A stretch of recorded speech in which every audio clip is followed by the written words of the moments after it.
My name is Detective Garrett Holloway, and I've spent 23 years wading through the filth that money tries to bury. I've seen what wealth does to people, how it twists their souls, how it makes them believe they're untouchable, how it turns family into enemies and love into a transaction. But nothing, absolutely nothing in my career prepared me for Dominic Ashford. Or rather, what came after Dominic Ashford. I still remember the smell of burning flesh from the crematorium. It clings to my nostrils even now, 3 months later, mixing with the scent of expensive bourbon I've been drinking to forget. But you can't forget something like this. You can't unsee what I saw. You can't unexplain what the evidence screamed at me in that blood-soaked bedroom. Let me take you back to where it started, or where I thought it started. It was a Tuesday morning, unseasonably cold for September, when I got the call about the accident.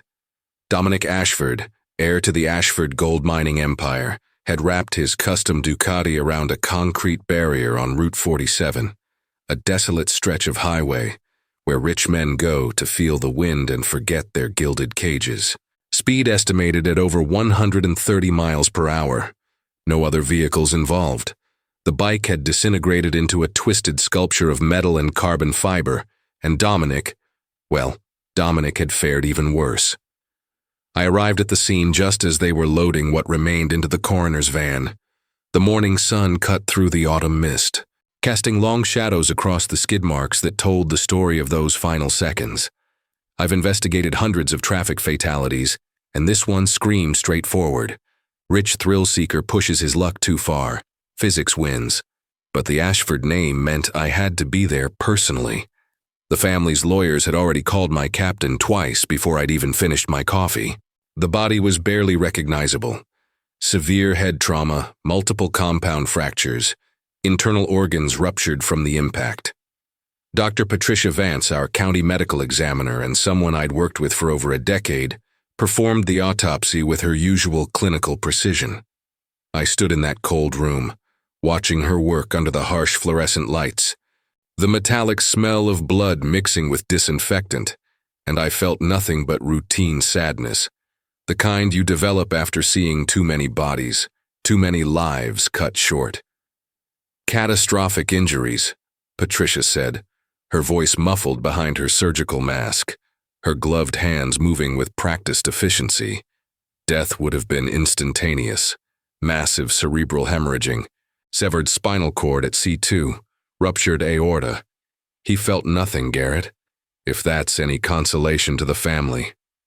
I nodded, making notes in my worn leather journal, the same one I'd carried for 15 years. Time of death? Based on liver temp and rigor, between 2 and 3 a.m. Toxicology will take a few days, but preliminary indicates alcohol in his system. 0.12. Not falling down drunk, but enough to impair judgment at those speeds. The identification came that afternoon. Dominic's younger brother, Trevor Ashford, arrived at the morgue in a black Mercedes that probably cost more than my annual salary. I'd met Trevor once before, at a charity gala my ex-wife had dragged me to years ago. He was the polished one, the businessman who'd stayed in the family fold while Dominic rebelled. Where Dominic had been wild and unpredictable, Trevor was calculated, every word measured, every gesture controlled. He stood over his brother's body, cleaned up as much as possible but still bearing the violent marks of sudden death, and something flickered across his face. Not grief, exactly. Something else. Something I couldn't quite name. His jaw tightened, his pale blue eyes scanning the destroyed features, and then he nodded once, sharp and final. "That's Dominic," he said, his voice steady, businessman steady. "That's my brother." He signed the paperwork with a gold pen that caught the light, and I noticed his hands didn't shake. Not once. I've seen a lot of family members identify bodies, and everyone processes grief differently, but Trevor's composure felt rehearsed, like he'd prepared for this moment. "The family wants cremation," Trevor said as we walked down the corridor, our footsteps echoing off the institutional tiles. Immediately, my mother can't bear the thought of a viewing. Dominic would have wanted it anyway. He always said he wanted to be scattered in the mountains, where he used to ride. There was nothing unusual about that request. Plenty of families opt for cremation. But something in Trevor's urgency, the way he emphasized immediately, triggered that instinct that every good detective develops, the one that whispers when something's slightly off, even if you can't articulate why. The cremation was scheduled for the next day, Wednesday afternoon. And here's where my life became a nightmare I still can't wake up from. I attended. The Ashford family's attorney, a shark in a $3,000 suit named Marcus Brandt, had requested police presence to document the entire process. For the estate, he'd explained. Given the family's profile, we need every detail documented to prevent any future disputes or conspiracy theories. It seemed excessive, but the Ashford family had enough lawyers to bury me in paperwork if I refused, so I agreed. I stood in that crematorium, a surprisingly modern facility called Serenity Falls Memorial, all clean lines and soft lighting designed to make death feel peaceful, and watched as Dominic Ashford's body was loaded into the cremation chamber. The operator, a thin man named Roger with tired eyes and steady hands, walked me through the process. The chamber heated to between 1,400 and 1,800 degrees Fahrenheit. The body would be exposed to direct flame and intense heat for approximately 2 to 3 hours. What remained would be bone fragments, later processed into the fine ash families recognize as cremated remains. I watched through the small observation window as the flames engulfed the body bag. Orange and white fire, so bright it hurt to look at directly, consuming flesh and bone with indifferent efficiency. The heat was palpable even from where I stood, making sweat bead on my forehead. I documented everything with photographs, timestamps, witness signatures.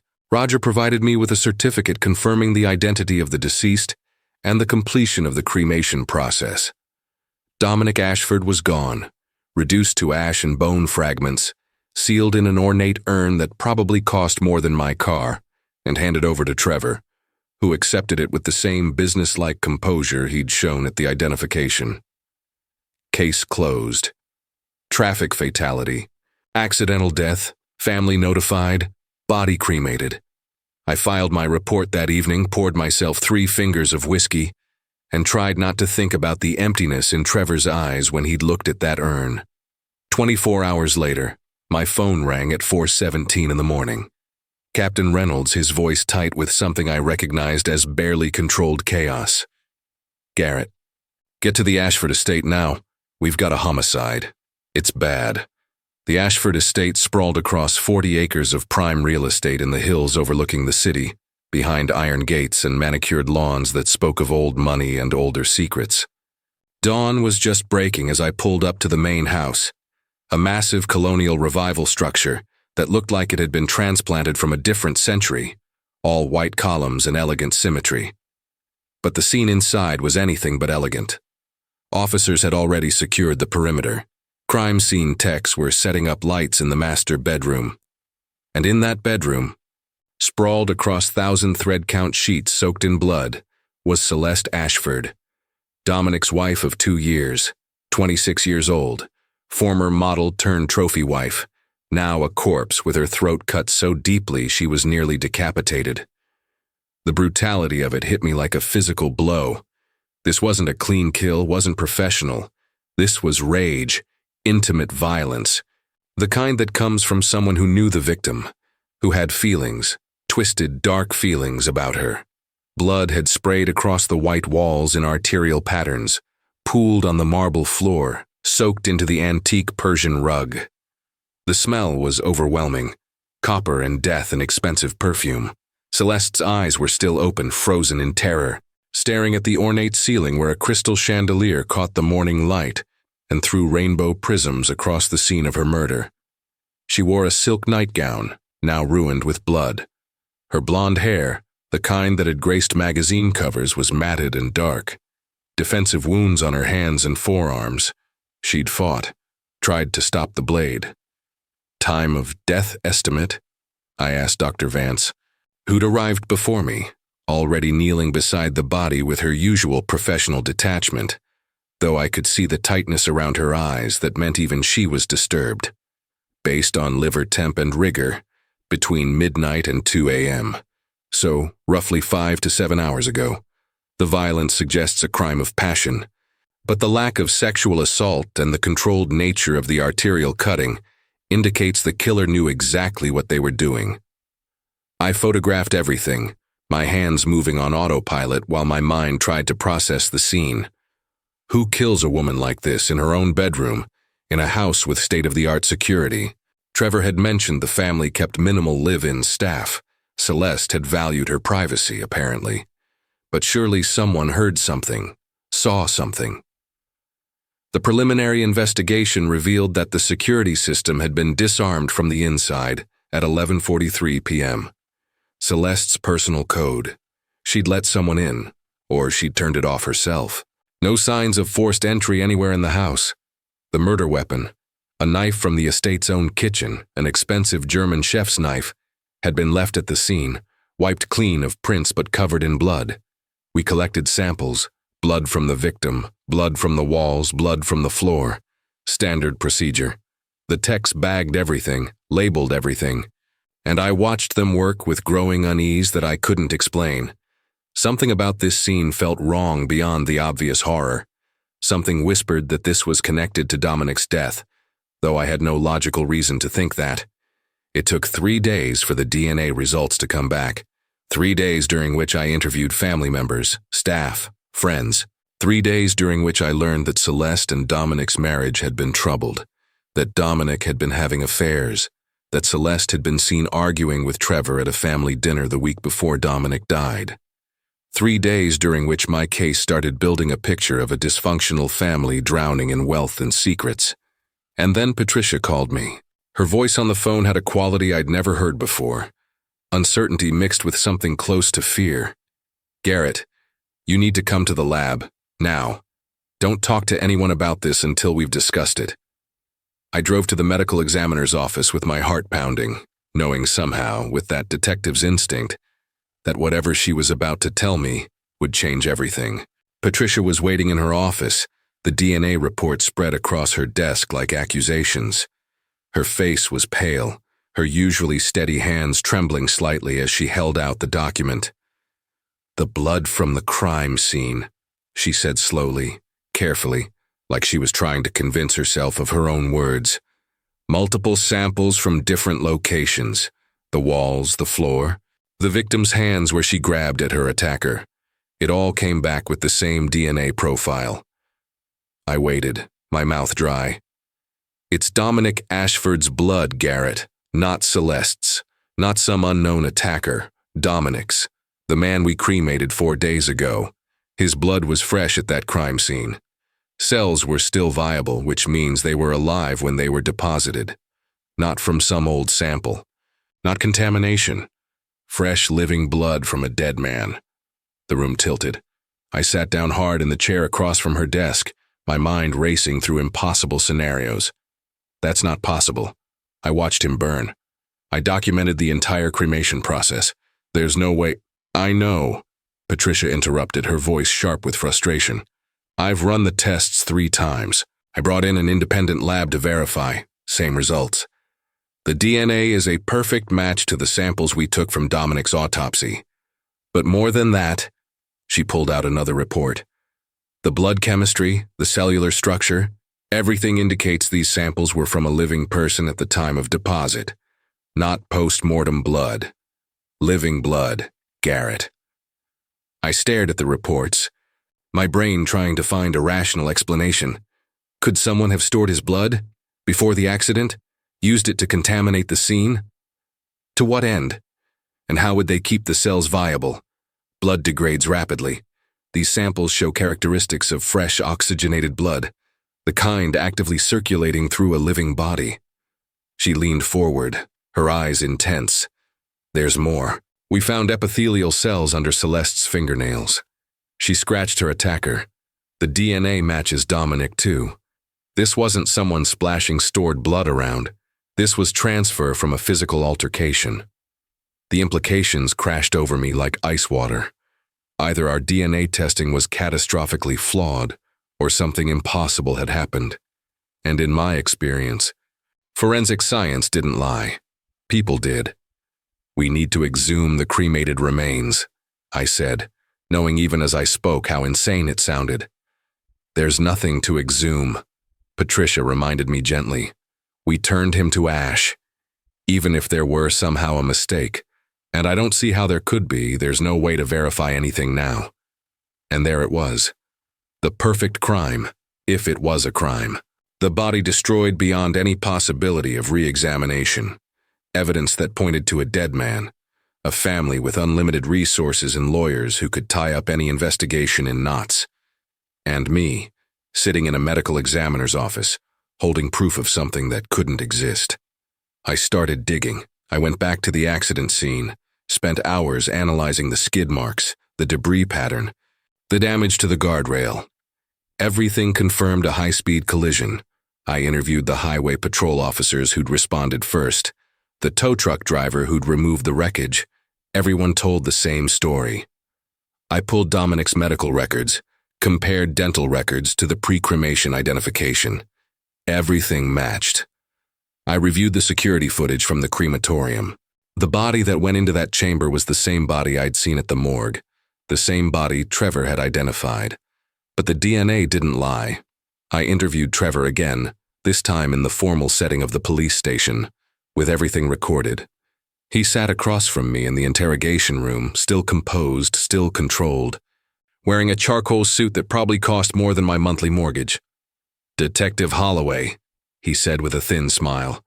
"I assume this is about Celeste's murder. Tragic, truly tragic. My family is devastated." "I need to ask you about your brother's cremation," I said, watching his face carefully. "About the timeline." Something flickered in those pale eyes, surprise maybe, or calculation. "The cremation? I don't understand how that's relevant." "Humor me. Who made the decision to cremate immediately?" "The family. My mother primarily. She couldn't bear—" "But you pushed for it," I interrupted. "You were the one who insisted on immediate cremation. Why?" Trevor's composure cracked, just slightly. A muscle twitched in his jaw. "My brother was a mess. The accident destroyed him. We wanted to remember him as he was, not as that. Is that a crime?" "No, but it's convenient, because now I have DNA evidence that suggests Dominic was at the scene of Celeste's murder. Fresh blood, Trevor. Living blood. And I can't re-examine his body because you turned him to ash." The silence that followed was heavy, charged with unspoken accusations. Trevor stared at me, and I saw it then. Fear. Real, genuine fear beneath that polished exterior. "That's impossible," he said quietly. "I identified my brother. You watched him cremated. Whatever your forensics are showing, there's been a mistake. Or—" He leaned forward, and his voice dropped to something cold and hard. "Or someone is trying to frame a dead man. Have you considered that, detective? That someone with access to Dominic's medical records could have planted evidence?" It was a good theory. Too good. The kind of defense a smart lawyer would build. But it didn't explain the viable cells, the fresh blood chemistry, the epithelial tissue under Celeste's nails. I kept digging. I discovered that Dominic had changed his will 2 weeks before his death, leaving everything to Celeste, instead of following the family trust structure. I learned that Trevor had been managing Dominic's portion of the Ashford fortune, and that the companies were hemorrhaging money due to Dominic's reckless spending. I found out that Celeste had been planning to divorce Dominic and had hired one of the city's most aggressive divorce attorneys. Motives everywhere. Money, inheritance, revenge, jealousy. A family empire worth billions, all tied up in trusts and clauses that depended on who lived and who died, and in what order. But none of it explained the blood. I spent sleepless nights running scenarios. Had someone harvested Dominic's blood before the accident?